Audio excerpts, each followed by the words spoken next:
Selamat malam Pak, selamat malam teman-teman. Perkenalkan, nama saya Vita Dana Mador. Saya dari kelas keperawatan 2020F. Saya akan mempresentasikan hasil makalah saya tentang konsep dasar ekologi dan lingkungan, populasi dan komunitas. Pertama-tama saya mengucap syukur kepada Tuhan Yang Maha Esa karena berkat dan rahmat-Nya saya dapat menyelesaikan makalah ini tepat waktu. Pertama, saya akan membahas tentang konsep dasar ekologi. Pengertian ekologi. Ekologi adalah ilmu yang mempelajari hubungan timbal balik antara makhluk hidup dengan lingkungannya.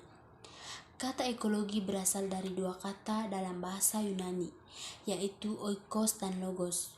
Oikos artinya rumah atau tempat tinggal, sedangkan logos artinya ilmu atau pengetahuan. Jadi, ekologi artinya ilmu yang mempelajari organisme di tempat tinggalnya. Berikut adalah gambaran tentang ekologi. Ruang lingkup ekologi. Setiap ilmu memiliki batas-batas wilayah studi atau kerja. Batas wilayah kerja suatu ilmu umumnya bertumpah tindih dengan batas-batas wilayah kerja dari ilmu-ilmu lain. Batas-batas wilayah kerja dari ilmu ekologi dapat menggunakan konsep model dari Miller. Konsep tersebut beranggapan bahwa seluruh alam semesta merupakan suatu ekosistem yang tersusun oleh berbagai komponen atau kesatuan. Ekosistem satu atau sekelompok komponen tak dapat berdiri sendiri atau terlepas dari kelompok kesatuan lain. Kesatuan kelompok komponen pertama akan merupakan satuan kelompok kedua. Kesatuan kelompok komponen kedua akan menyusun kesatuan kelompok komponen ketiga, demikian seterusnya. Atas dasar pemikiran tersebut, Miller menyusun komponen model atas ekosistem alam semesta. Ruang lingkup ekologi berdasarkan spektrum biologi. Yang pertama, protoplasma adalah zat hidup dalam sel dan terdiri atas senyawa organik yang kompleks seperti lemak, protein, dan karbohidrat. Yang kedua, sel. Sel adalah satuan dasar suatu organisme yang terdiri atas protoplasma dan inti yang terkandung dalam membran. Yang ketiga, membran. Membran adalah komponen yang menjadi pemisah dari satuan dasar lainnya. Yang keempat, jaringan. Jaringan adalah kumpulan sel yang memiliki bentuk dan fungsi sama, misalnya jaringan otot. Yang kelima, organ. Organ atau alat tubuh merupakan bagian dari suatu organisme yang mempunyai fungsi tertentu, misalnya kaki atau telinga pada hewan dan daun atau akar pada tumbuhan. Yang kelima, sistem organ. Sistem organ adalah kerjasama antara struktur dan fungsi yang harmonis, seperti kerjasama antara mata dan telinga, antara mata dan tangan, dan antara hidung dan tangan. Yang ketujuh adalah organisme. Organisme adalah suatu benda hidup, jasad hidup, atau makhluk hidup. Yang kedelapan, populasi. Populasi adalah kelompok organisme yang sejenis yang hidup dan beranak pada suatu daerah tertentu. Yang kesembilan, komunitas. Komunitas adalah semua populasi dari berbagai jenis organisme yang menempati suatu daerah tertentu. Di daerah tersebut, setiap populasi berinteraksi satu dengan lainnya. Misalnya, populasi rusa berinteraksi dengan populasi harimau di Pulau Sumatera, atau populasi ikan mas berinteraksi dengan populasi ikan mujair. Berikut adalah diagram jenjang kehidupan kompleks. Yang kedua, lingkungan. Lingkungan adalah di mana manusia, hewan, serta tumbuhan menjadi bagian dari komponen penyusunan lingkungan hidup kita satu sama dan lain saling mempengaruhi. Macam-macam lingkungan hidup. Lingkungan hidup dibedakan menjadi dua, yaitu yang pertama, lingkungan biotik dan lingkungan abiotik. Lingkungan biotik. Lingkungan biotik adalah lingkungan yang hidup, contohnya tanah, pohonan. Lingkungan abiotik mencangkup benda-benda tidak hidup, misalnya rumah, gedung, dan tiang listrik. Makna lingkungan hidup adalah sebuah kesatuan ruang dengan segala sesuatu dan makhluk hidup di dalamnya, termasuk manusia dan perilakunya yang mempengaruhi keberlangsungan kehidupan dan kesejahteraan manusia, serta makhluk hidup yang lainnya. Lingkungan tersebut termasuk ekosistem, perilaku sosial, budaya, serta udara yang ada di sekitar kita. Unsur-unsur lingkungan. Unsur lingkungan hidup biotik. Unsur lingkungan hidup biotik adalah unsur atau komponen yang tersusun dari bermacam-macam makhluk hidup yang ada pada lingkungan tertentu.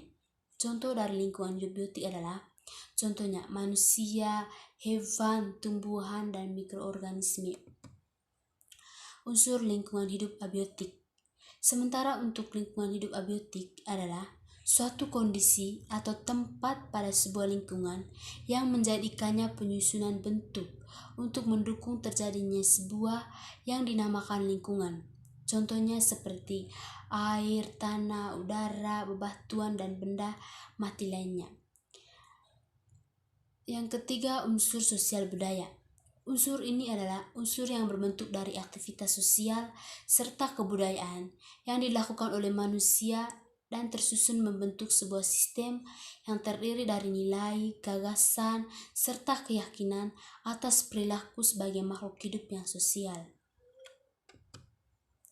Contoh lingkungan hidup di bumi.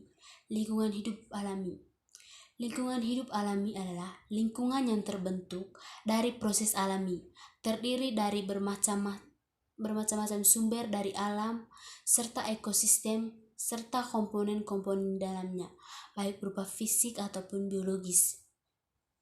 Contoh-contoh lingkungan hidup dari alam diantaranya adalah bukit, gunung, lebah, padang rumput, dan hutan. Lingkungan hidup buatan atau binaan. Lingkungan hidup buatan adalah suatu lingkungan yang terbentuk dari keterlibatan campur tangan manusia. Lingkungan yang sengaja dibuat oleh manusia dengan dukungan teknologi yang dimiliki, baik itu teknologi yang sederhana ataupun modern, untuk membentuk lingkungan baru untuk menjadi lingkungan yang bisa ditepati. Contoh dari lingkungan hidup buatan adalah jalan, pasar, sawah, kebun. Yang ketiga, populasi. Populasi adalah kelompok makhluk hidup dengan spesies yang sama, yang hidup di suatu wilayah yang sama dalam kurun waktu yang sama pula. Misalnya, semua rusa di Israel Royal membentuk suatu populasi, begitu juga dengan pohon-pohon cemara. Ahli ekologi memastikan dan menganalisis jumlah dan pertumbuhan dari populasi serta hubungan antara masing-masing spesies dalam kondisi-kondisi lingkungan. Faktor yang menentukan populasi. Jumlah dari suatu populasi tergantung pada pengaruh dua kekuatan dasar. Pertama adalah jumlah yang sesuai bagi populasi untuk hidup dengan kondisi yang ideal. Kedua adalah gabungan berbagai efek kondisi faktor lingkungan yang kurang ideal yang membatasi pertumbuhan. Faktor-faktor yang membatasinya diantaranya ketersediaan jumlah makanan yang rendah, pemangsa, persaingan dengan makhluk hidup sesama spesies atau spesies lainnya, iklim, dan penyakit. Faktor yang merubah populasi.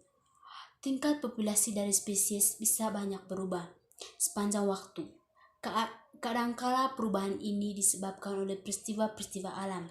Misalnya, perubahan curah hujan bisa menyebabkan beberapa populasi meningkat, sementara populasi lainnya terjadi penurunan, atau munculnya penyakit-penyakit baru secara tajam dapat menurunkan populasi suatu spesies tanaman atau hewan. Macam-macam cara pengambilan populasi.